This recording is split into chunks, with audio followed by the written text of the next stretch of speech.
The architecture of light, how professional lighting design changes interior perception. Before selecting fixtures, it helps to understand how the eye actually reads space. Human perception is contrast-driven. We do not perceive brightness in isolation. We perceive relationships between bright and dark surfaces. A room with evenly distributed 300 lux can feel dim if there is no vertical illumination. Conversely, a room with moderate horizontal light but bright vertical planes will feel more luminous and expansive. Vertical illuminance is therefore one of the most powerful design tools in compact urban interiors. Illuminated walls increase perceived brightness without dramatically increasing energy load. This is why wall washing, cove uplighting, and concealed perimeter lighting feel more generous than a grid of downlights. Color perception is equally physiological. The human visual system adapts quickly to color temperature shifts, but inconsistencies between adjacent fixtures are immediately noticeable. Mixing uncontrolled 2700K and 3000K sources in the same field creates visual noise, which is why specification precision matters well beyond aesthetics. Finally, glare sensitivity increases with age. High-end residential lighting must assume a broad range of visual acuity. Low glare optics, deeper regress, and controlled beam distribution aren't luxuries, they are long-term comfort decisions. Designing with contrast ratios, not just lux targets. While lux establishes baseline function, contrast ratio determines atmosphere. A common strategy in refined interiors is to maintain a 3:1 to 5:1 contrast ratio between focal elements and ambient field. Artwork, textured walls, or dining tables may sit slightly brighter than the surrounding field, guiding the eye without theatrical exaggeration. Exceeding 10:1 contrast begins to feel dramatic and is appropriate for gallery-style environments, but often too sharp for residential calm. In smaller rooms, restraint is critical. Overlighting flattens depth while underlighting compresses volume, and the objective is controlled hierarchy. Bright where activity occurs, softer where rest and transition happen. Interior designer Tatiana Chekina treats this as the discipline that separates a well-lit compact apartment from an overlit one. In a small Manhattan room, adding fixtures is usually easier than knowing which three to leave out. Beam geometry is a spatial tool. Beam angle is frequently specified generically, yet it directly shapes spatial legibility. Narrow beams, 10 to 25 degrees, create crisp highlights, appropriate for art or pronounced texture. Medium beams, 30 to 40 degrees, provide controlled pools for dining tables or seating groups. Support ambient fill, but must be shielded carefully to prevent glare. Spacing also matters. Downlights spaced too far apart creates scalloping and visual patchiness. Spacing too tightly creates over-illumination and ceiling clutter. As a rule of thumb, spacing approximates mounting height for wide beams and narrows proportionally for tighter optics. But photometric modeling should confirm performance rather than relying on intuition. Precision in beam selection is one of the clearest distinctions between decorative lighting and architectural lighting. The ceiling as a reflector plane. In many New York apartments, ceiling height is limited. Rather than fighting that constraint, use it. A matte white ceiling with high reflectance becomes a secondary light source when illuminated indirectly. Cove lighting aimed upward allows the ceiling plane to bounce soft light back into the room, reducing shadow contrast and visually lifting the height. This strategy is particularly effective in pre-war apartments where plaster ceilings can carry subtle texture. Indirect light reveals that texture gently without emphasizing imperfections. However, ceiling reflectance must be considered during finish selection. Dark ceilings absorb uplight and negate the lifting effect. When a dark ceiling is part of the design language, compensate with vertical wall illumination and carefully controlled perimeter lighting to preserve depth. Integration with millwork in architecture. Lighting that feels intentional is integrated rather than appended.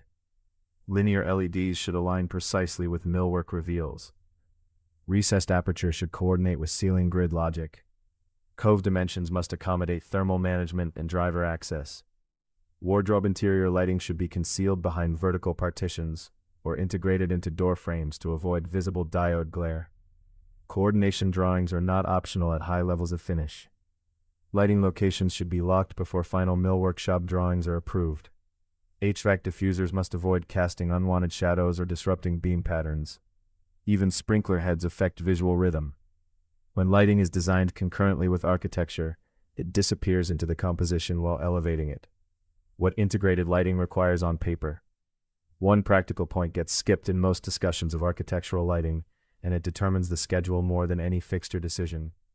Cove lighting, linear LEDs inside millwork, and integrated wardrobe lighting all mean new circuits and new wiring, not a fixture swap on an existing box. In New York City, that requires a licensed master electrician and an electrical permit filed with the DOB. And in a co-op or condo, it also belongs in the alteration agreement submission alongside the millwork drawings. Lighting controls carry the same weight. Hardwired dimmer systems and smart lighting controls generally need a neutral conductor at the switch box, and older Manhattan wiring frequently doesn't have one. Adding it is new wiring by definition. The practical rule is straightforward. Swapping a fixture or a switch like for like on an existing compliant box requires no permit, while new circuits, new boxes, and rewiring for a control system require a licensed electrician and a filing. Budget the approval time for this alongside fabrication, because the lighting infrastructure has to go in before finishes close. Human-centric lighting in residential context. Tunable white systems, often described as human-centric lighting, are increasingly practical in luxury residential environments. Morning scenes can shift toward 3500K to encourage alertness and visual clarity. Evening scenes can warm toward 2200 to 2700K to support relaxation. The key is subtlety. Abrupt or extreme shifts feel artificial. Gradual transitions tied to time of day automation preserve comfort. In dense urban environments where daylight exposure may be limited by neighboring buildings, tunable systems help regulate circadian rhythm. However, they require thoughtful control programming. Without scene discipline, tunable systems become underused features. Energy codes and performance constraints. Lighting design in New York must comply with the NYC Energy Conservation Code, and for a dwelling unit the headline requirement is concrete. At least 90% of permanently installed lighting must be high efficacy. In practice, specifying quality LED sources throughout satisfies this without any design compromise. Control requirements and automatic shutoff provisions apply as well and should be worked into the electrical design early rather than added at rough-in. Owners sometimes ask whether Local Law 88, a city's lighting upgrade and submetering law, applies to their apartment. It does not. LL 88's lighting upgrade requirement covers non-residential tenant spaces in non-residential and mixed-use buildings. Dwelling units in R2 and R3 occupancies are exempt, as are lobbies, corridors, and amenity spaces. If your building has ground floor retail, LL 88 may apply to that portion, but it is the building's obligation and unrelated to your apartment renovation. The Energy Conservation Code is the rule that governs your fixtures.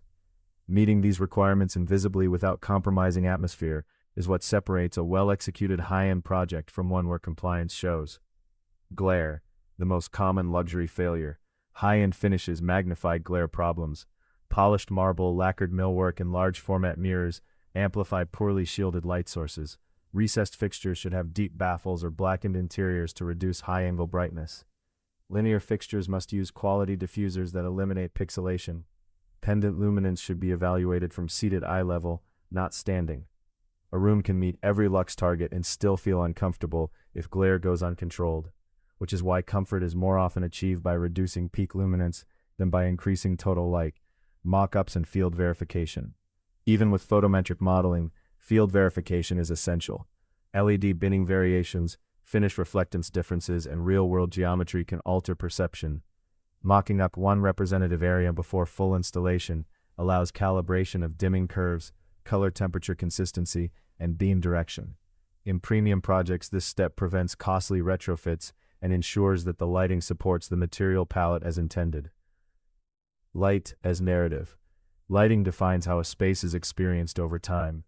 Morning light entering through sheer curtains, layered with low-intensity cove illumination, produces calm. Evening scenes with reduced ambient and heightened accent create intimacy. Entertaining scenes emphasize sparkle and focal brightness. Late-night circulation scenes guide movement without disturbing rest. Where architecture holds still, light is the element that moves through the day with the people using the room.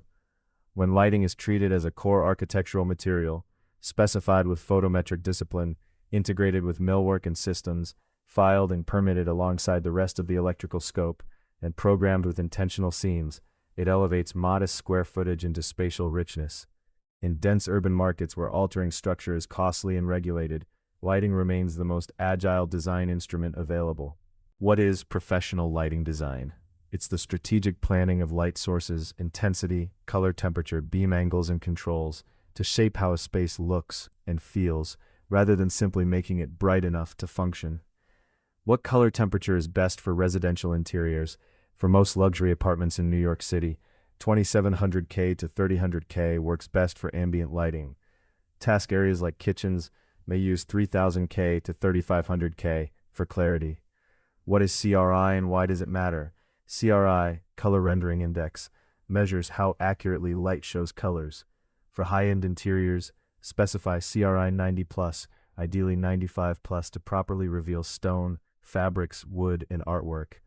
Can lighting make a room feel larger?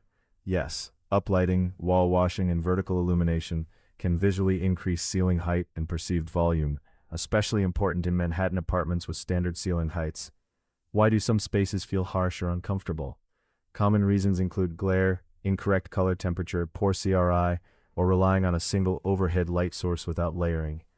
Should lighting be planned early in a renovation? Yes.